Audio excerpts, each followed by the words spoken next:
Praise the lord. ప్రభు అయిన యేసుక్రీస్తు నామములో ఈ కార్యక్రమాన్ని వీక్షిస్తున్న మీ అందరికీ హృదయపూర్వకమైన వందనాలు. దేవుని మహాకృపను బట్టి ఈ ఉదయకాలము దేవుని యొక్క సన్నిధి మనకు తోడయుండి చక్కని దేవుని మాటలు వినటానికి మనమందరము సిద్ధ మనసు గలవారై ఉండాలని మరి ప్రభు పేరట మీకు మనవి చేస్తున్నాం. మంచిది పరిశుద్ధ గ్రంథములో నుంచి జకరియా గ్రంథము 1వ అధ్యాయం 16వ వచనాన్ని చదువుతున్నాం. కాబట్టి యెహోవా సెలవిచ్చినదేమనగా, వాత్సల్యము గలవాడు యెహోవా సెలవిచ్చి ఆయన వాత్సల్య గలవాడని నేను యెరూషలేము తట్టు తిరిగి ఉన్నాను. ఈ వాక్యములో మరి దేవుని వాక్యం ఈ పూట తెలియజేస్తున్న మాట, నేను యెరూషలేము తట్టు తిరిగి ఉన్నాను. యెరూషలేము అనేది దేవుని యొక్క సన్నిధి, దేవుని యొక్క పరిశుద్ధ స్థలము. ఈరోజు దేవుడు మరి ఎటువైపు తిరిగి ఉన్నారు, ఎవరి వైపు తిరిగి ఉన్నారు అనేది మనం చూస్తే, ఎవరు దేవుని సన్నిధిలో ఉంటారో, ఎవరు దేవుని సన్నిధిలో మానక భయభక్తులు కలిగి ఉంటారో, నేను యెరూషలేము తట్టు తిరిగి ఉన్నాను. ఆయన సన్నిధి అక్కడ మనకు తోడై ఉంది. ఆయన సన్నిధిలో కూడి వచ్చిన ప్రతి ఒక్కరిని కూడా ఆయన దృష్టి నుంచి కాపాడి ఆయనకి కావలసిన ప్రతి ఒక్కటి కూడా ఆయన ఈవులు దయచేయగలిగిన వాడు. ఇంకా మరొక మాటలో మనం గమనిస్తే, న్యాయాధిపతుల గ్రంథంలో 6వ అధ్యాయము 14వ వచనం చదువుతున్నాం. అంతటా యెహోవా అతని తట్టు తిరిగి, బలము తెచ్చుకో, వెళ్ళు, మిద్యానీ చేతిలో నుండి ఇజ్రాయిలును రక్షించుటకు నిన్ను పంపిన వాడను నేనే అని చెప్పగా. చూడండి, చాలా భయముతో వణుకుతున్నటువంటి గిద్దోనుతో మాట్లాడుతున్న మాట. ఆయన తట్టు తిరిగి ఆయన్ని బలపరిచి, నువ్వు బలము తెచ్చుకో, మిద్యానీల చేతిలో నుండి ఇజ్రాయిల్ని విడిపించటానికి నేనే నిన్ను పంపుతున్నానని. ఎప్పుడైతే మరి భయముతో ఉన్నటువంటి పరిస్థితులు గిద్దోనులో ఉన్నదో, దేవుడు ఆయన తట్టు తిరగగా బలము తెచ్చుకొని, దూత కూడా మాట్లాడుతున్న మాట అదే, పరక్రమము కలిగిన బలాగ్నుడా అని పలికినటువంటి మాట. ఈరోజు దేవుని వాక్యం వింటున్న నీవు, దేవుడు నీ తట్టు ఎందుకు తిరిగి ఉన్నారు, నువ్వు దేవుని తట్టు తిరిగితే ఏ విషయంలో నువ్వు బలహీనమైపోయి ఉన్నావో, ఏ విషయంలో నువ్వు నీ స్థితిగతులను బట్టి చాతగాని పరిస్థితులుగా ఉన్నానేమో అని నువ్వు అనుకుంటున్నావేమో, ఈ ఉదయకాలము వాక్యము చేత ప్రభు నీ వైపు తిరిగి ఉన్నారు. దేవుని వాక్యమును వింటూ నీవు ఏ స్థితిలో ఉన్నావు ఒక్కసారి జ్ఞాపకం చేసుకో. ఆ స్థితిలో నుంచి ప్రభు నిన్ను బలపరిచి ఆయన అన్ని విషయాల్లో నిన్ను విడిపించగలిగిన సమర్థుడు, శక్తి కలిగిన దేవుడు. కాబట్టి ప్రియులారా, వాక్యం చెప్తున్న మాట, దేవుడు మన వైపు తిరిగి ఉన్నారంటే ఆ మనిషిని బలపరచటానికే. దేవుడు ఎవరిని బలహీనపరిచే దేవుడు కాదు, ఎవరిని కృంగదీసేవాడు కాదు. ఆయన కృంగిన వారిని లేవనెత్తగలిగిన దేవుడు. కాబట్టి ఆయన యెరూషలేము తట్టు తిరిగి ఉన్నారు. నీవు దేవుని యందు భయభక్తులు కలిగి వాక్యం వినటంలో, దేవుని సహవాసములో ఉన్నావా ఒక్కసారి నువ్వు జ్ఞాపకం చేసుకోవాలి. సమూయేలు గ్రంథములో, మొదటి గ్రంథములో 17వ అధ్యాయము 4వ వచనములో మనం గమనించినట్లయితే, ఇదిగో గొత్తీయుడైనటువంటి గొలియాత్ అనేటువంటి వ్యక్తి, అతను ఎలాంటి వాడంటే ఫిలిష్తీయుల్లో ఇదిగో ఆయన మహాశూరుడిగా కనపడుతున్నటువంటి పరిస్థితి. వాక్యం చెప్తున్న మాట, అతడు మరి 3 మూరల ఎత్తుగలిగినటువంటి, 3 మూరల జాన కలిగినటువంటి, ఎత్తుగలిగినటువంటి, చాలా మరి శూరత్వము కలిగినటువంటి వాడు. ఇక్కడ మీరు గమనించినట్లయితే ఇజ్రాయేలు ప్రజలకు వణుకు పుట్టిస్తున్నటువంటి సమయం, ఆ సమయంలో ఈ గొలియాత్ అనేటువంటి వ్యక్తి ఫిలిష్తీయులలో మరి ఒక బలమైనటువంటి వ్యక్తిగా కనపడుతున్నాడు. అయితే అక్కడ మనం గమనించాలి, ప్రియమైన దేవుని బిడ్డలారా, వాక్యం సెలవిస్తున్న మాట సౌలు కూడా చెప్పారు. ఇదిగో ఆ ఫిలిష్తీయుల నుంచి జయము కలుగు చేసేవారు వీరులు ఎవరైనా ఉన్నారా? వీరులు ఉంటే వారికి అర్ధరాజ్యం రాజించి తన కుమార్తెనిచ్చి పెళ్లి చేస్తానని కూడా ప్రకటన చేశారు కూడా.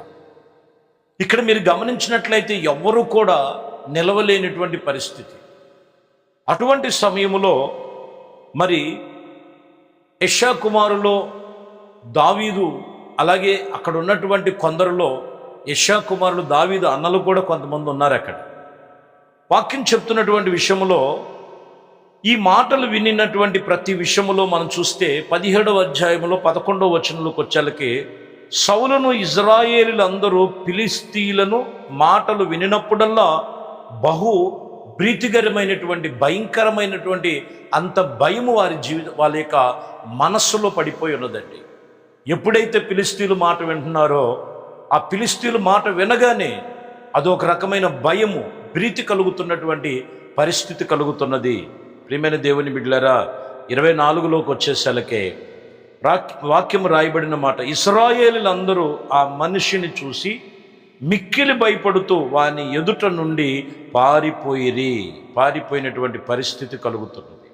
అయితే బాలుడైనటువంటి ఇక్కడ మరి ఒక వ్యక్తి కనపడతారు. ఎవరనంటే దావీదు.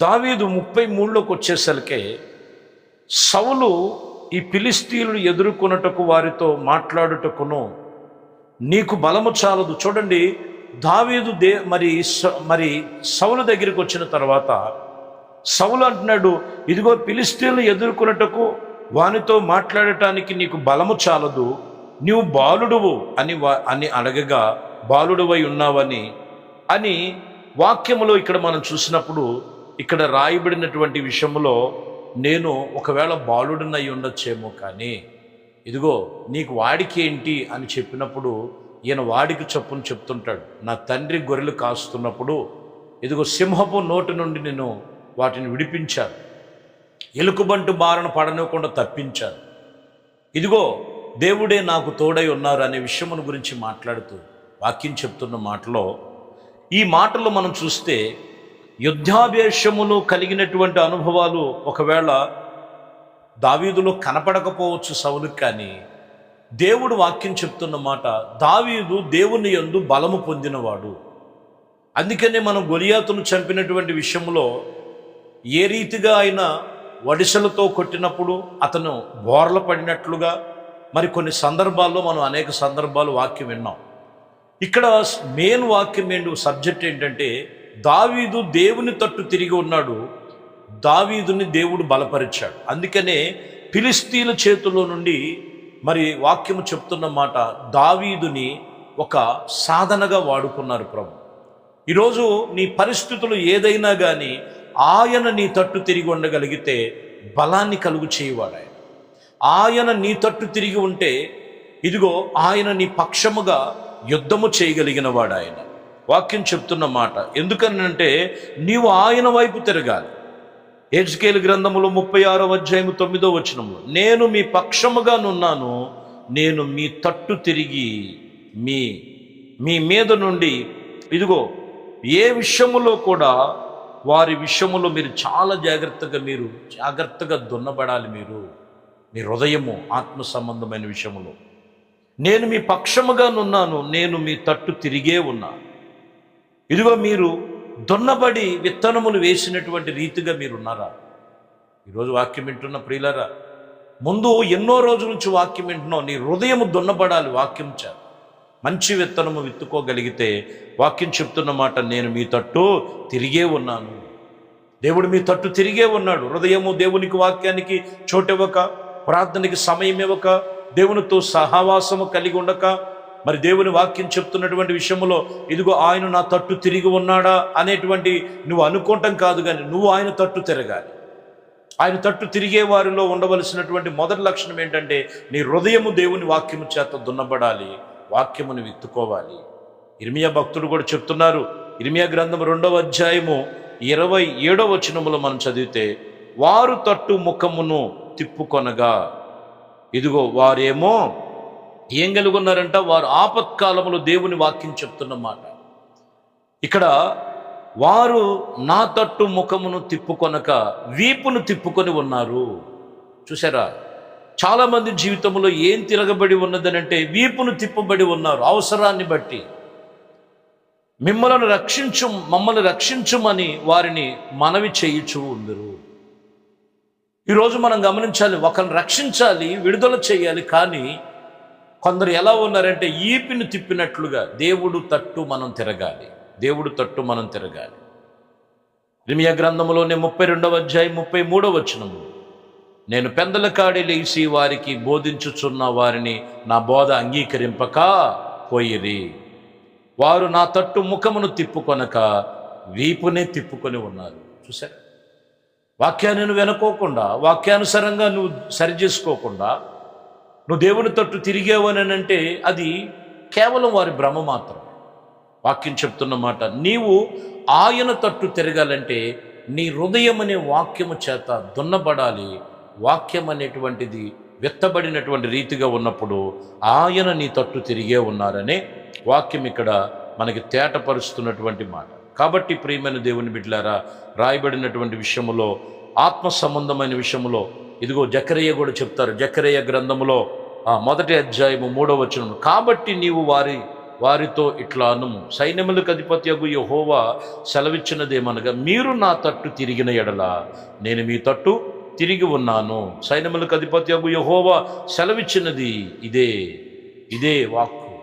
ఏమై ఉన్నదంట, నువ్వు ఏ పరిస్థితుల మధ్యలో ఉన్నా కానీ నువ్వు ఆయన తట్టు తిరిగితే ఆయన నీ తట్టు తిరుగుతాడు. చూడండి, మరి మిద్యానీయులు ఇదిగో అక్కడ ఇజ్రాయేల్ మీద పడుతున్నటువంటి సమయంలో బలము లేనటువంటి స్థితిలో గిద్దోను దేవుని వైపు తిరిగాడు. 300 మందితో ఇంచుమించుగా వారు జయము పొందినట్లుగా రాయబడి, ఫిలిస్తీన్ల చేతిలో నుండి ఇక్కడ మనం గమనిస్తే ఇజ్రాయేలులు నానా విధమైనటువంటి పరిస్థితుల మధ్యలో ఉన్నారు. దావీదు దేవుని వైపు తిరిగి ఉండగా దావీదునికి బలమును కలుగు చేశాడు.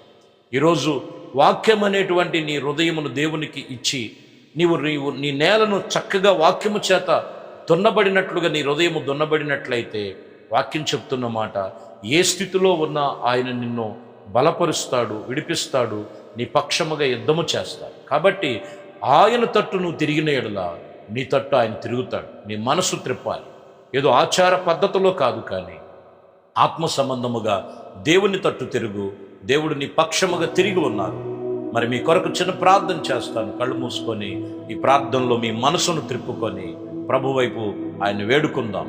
పరిశుద్ధుడా, ప్రేమ కలిగిన తండ్రి, దయగలిగిన మా ప్రభువా, మీ శ్రేష్టమైన అతి పరిశుద్ధ నామమును బట్టి మీకు వందనాలు. ఎందరైతే వాక్యం విని వారి మనసులు వివిధమైనటువంటి వాటి వైపు తిరిగి ఉన్నాయేమో, ఇక మీదట వాక్యమును బట్టి మీ వైపు తిరిగినట్లయితే బలమునిచ్చువాడు, యుద్ధము చేయువాడు, మా పక్షముగా కార్యములు జరిగించువాడు, మీ ఆత్మచేత అభిషేకించబడి ఎందరైతే మీ వైపు చూసి అయా మనసు త్రిప్పుకొని ఉన్నారు, వారు తట్టే తిరిగి ఉన్నానని మీ వాక్యం చెప్తూ ఉండగా ప్రతి ఒక్కరి జీవితాల వైపు మీరు తిరిగి ఉన్నారు.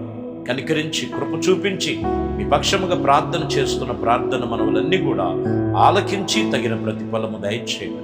నజరేయుడనే యేసుక్రీస్తు నామములో ప్రార్థించి వేడుకొనుచున్నాము తండ్రి, ఆమేన్. ప్రభు మిమ్మల్ని దీవించి ఆశీర్వదించునుగాక.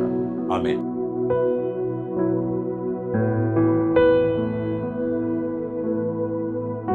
దేవునితో వచ్చిన పరిశుద్ధ